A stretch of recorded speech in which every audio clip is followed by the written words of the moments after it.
What keeps us healthy and happy as we go through life?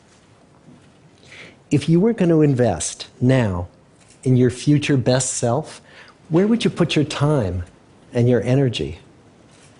There was a recent survey of millennials asking them what their most important life goals were. And over 80% said that a major life goal for them was to get rich. And another 50% of those same young adults said that another major life goal was to become famous. And we're constantly told to lean into work, to push harder and achieve more. We're given the impression that these are the things that we need to go after in order to have a good life. Pictures of entire lives, of the choices that people make and how those choices work out for them, those pictures are almost impossible to get. Most of what we know about human life, we know from asking people to remember the past. And as we know, hindsight is anything but 20/20. We forget vast amounts of what happens to us in life, and sometimes memory is downright creative. But what if we could watch entire lives as they unfold through time? What if we could study people from the time that they were teenagers all the way into old age to see what really keeps people happy and healthy? We did that. The Harvard study of adult development may be the longest study of adult life that's ever been done. For 75 years, we've tracked the lives of 724 men. Year after year, asking about their work, their home lives, their health, and of course, asking all along the way without knowing how their life stories were going to turn out. Studies like this are exceedingly rare. Almost all projects of this kind fall apart within a decade because too many people drop out of the study, or funding for the research dries up, or the researchers get distracted, or they die, and nobody moves the ball further down the field. But through a combination of luck and the persistence of several generations of researchers, this study has survived. About 60 of our original 724 men are still alive, still participating in the study, most of them in their 90s. And we are now beginning to study the more than 2,000 children of these men. And I'm the fourth director of the study. Since 1938, we've tracked the lives of two groups of men. The first group started in the study when they were sophomores at Harvard College. They all finished college during World War II, and then most went off to serve in the war. And the second group that we've followed was a group of boys from Boston's poorest neighborhoods. Boys who were chosen for the study specifically because they were from some of the most troubled and disadvantaged families in the Boston of the 1930s. Most lived in tenements, many without hot and cold running water. When they entered the study, all of these teenagers were interviewed, they were given medical exams. We went to their homes and we interviewed their parents. And then these teenagers grew up into adults who entered all walks of life. They became factory workers and lawyers and bricklayers and doctors, one president of the United States. Some developed alcoholism, a few developed schizophrenia. Some climbed the social ladder from the bottom all the way to the very top, and some made that journey in the opposite direction. The founders of this study would never in their wildest dreams have imagined that I would be standing here today, 75 years later, telling you that the study still continues. Every 2 years, our patient and dedicated research staff calls up our men and asks them if we can send them yet one more set of questions about their lives. Many of the inner city Boston men ask us, "Why do you keep wanting to study me? My life just isn't that interesting." The Harvard men never asked that question.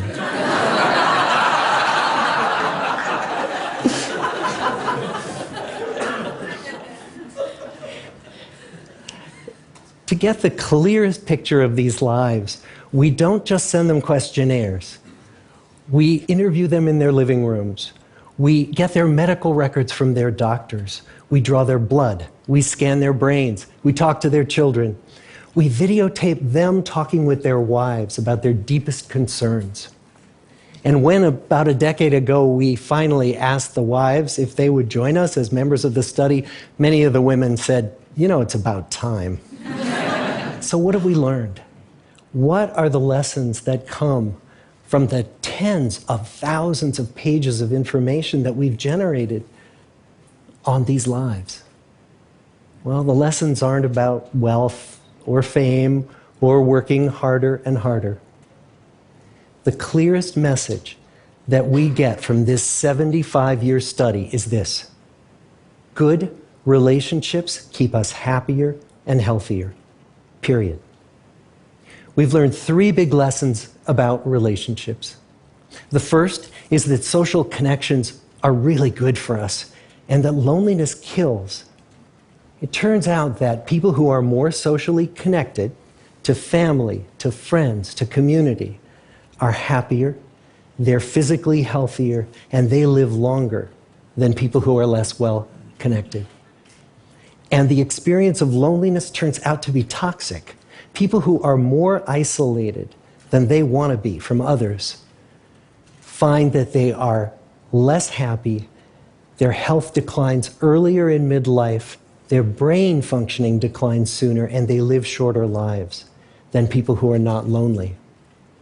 And the sad fact is that at any given time, more than 1 in 5 Americans will report that they're lonely.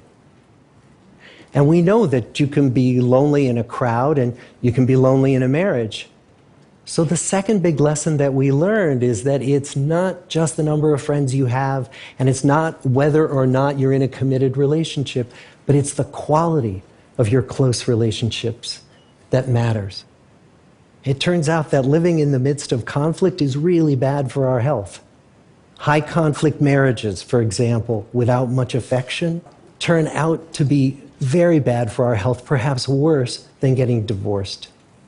And living in the midst of good, warm relationships is protective. Once we had followed our men all the way into their 80s, we wanted to look back at them at midlife and to see if we could predict who was going to grow into a happy, healthy octogenarian and who wasn't. And when we gathered together everything we knew about them at age 50, it wasn't their middle-aged cholesterol levels that predicted how they were going to grow old.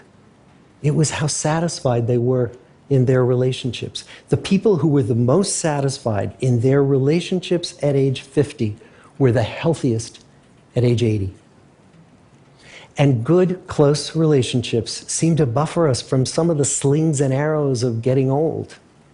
Our most happily partnered men and women reported in their 80s that on the days when they had more physical pain, their moods stayed just as happy.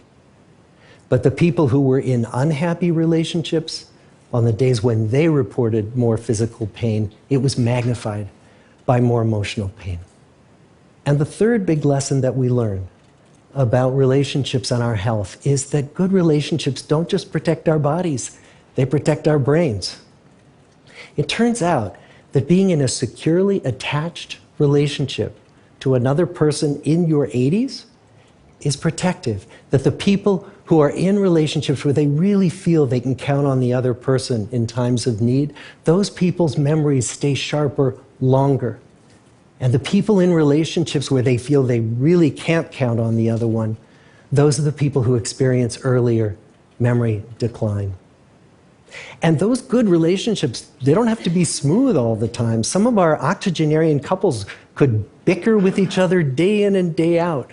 But as long as they felt that they could really count on the other when the going got tough, those arguments didn't take a toll on their memories. So, this message that good, close relationships are good for our health and well-being, this is wisdom that's as old as the hills. Why is this so hard to get and so easy to ignore? Well, we're human. What we'd really like is a quick fix, something we can get that'll make our lives good and keep them that way.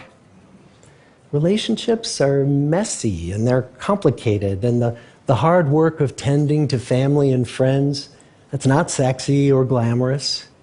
It's also lifelong. It never ends.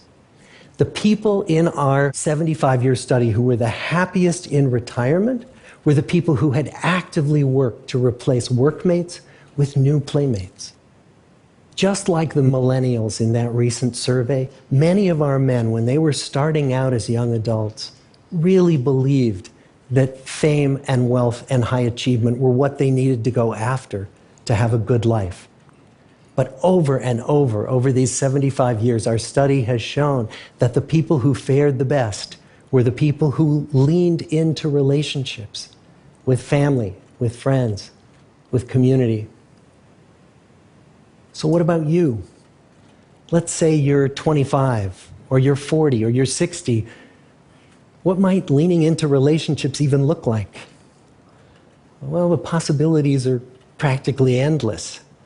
It might be something as simple as replacing screen time with people time, or livening up a stale relationship by doing something new together, long walks or date nights, or reaching out to that family member who you haven't spoken to in years, because those all too common family feuds take a terrible toll on the people who hold the grudges. I'd like to close with a quote from Mark Twain. More than a century ago, he was looking back on his life, and he wrote this: "There isn't time, so brief is life, for bickerings, apologies, heartburnings, callings to account. There is only time for loving, and but an instant, so to speak, for that." The good life is built with good relationships. Thank you.